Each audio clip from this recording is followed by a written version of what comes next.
আসসালামু আলাইকুম viewers, news BD ইউরোপের পক্ষ থেকে আপনাদের জানাই স্বাগতম। তো আজকে দৈনিক ইত্তেফাক পত্রিকায় গুরুত্বপূর্ণ একটি নিউজ প্রকাশিত হয়েছে, সেটি হচ্ছে শেখ হাসিনা ভিসা বাতিল করল যুক্তরাষ্ট্র। তো এমন আরও ভিডিও আমাদের চ্যানেলে আপনারা পাবেন যারা বিভিন্ন গুরুত্বপূর্ণ নিউজকে ভিডিও আকারে দেখতে চান। তো এই জায়গায় যা লেখা রয়েছে সেটাই আমি আপনাদের পড়ে শোনাচ্ছি। মার্কিন স্টেট ডিপার্টমেন্টের একটি ঘনিষ্ঠ সূত্র নিশ্চিত করেছে বাংলাদেশের সাবেক প্রধানমন্ত্রী শেখ হাসিনার ভিসা বাতিল করেছে যুক্তরাষ্ট্র। ব্রিটিশ সাংবাদিক ডেভিড ব্যাকম্যান টুইটে একথা জানিয়েছেন। এছাড়াও ভারতীয় সংবাদ মাধ্যম নিউজ 18 একথা জানিয়েছে।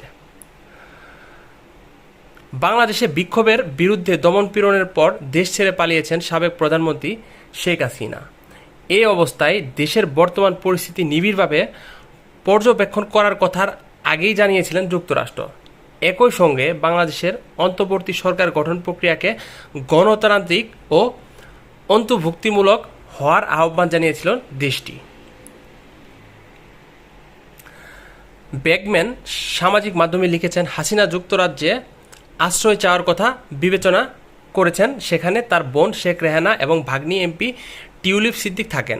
হাসিনা যে পদ্ধতিতে ব্রিটেনের কাছে আশ্রয় চেয়েছেন, অভিবাসন আইন অনুযায়ী তা সম্ভব নয়।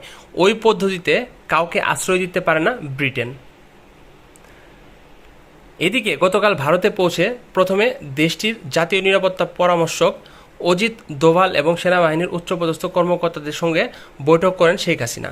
ওই বৈঠকে তাকে সর্বোচ্চ নিরাপত্তা দেওয়া হবে বলে আশ্বস্ত করা হয় ভারতের পক্ষ থেকে। তো এই হচ্ছে আজকের দৈনিক ইত্তেফাকে গুরুত্বপূর্ণ একটি নিউজ। শেখ হাসিনাকে যুক্তরাষ্ট্র কিন্তু আশ্রয় দিতে রাজি হয়নি। তো এমন একটি মন্তব্যে আপনারা কী মনে করছেন? অবশ্যই এটি কমেন্টস করে জানিয়ে দেবেন। আর এমন আরও গুরুত্বপূর্ণ সব নিউজ ভিডিও আকারে পেতে আমাদের এই ইউটিউব চ্যানেলটিকে অবশ্যই সাবস্ক্রাইব করুন এবং শেয়ার করুন। সবাইকে অসংখ্য ধন্যবাদ।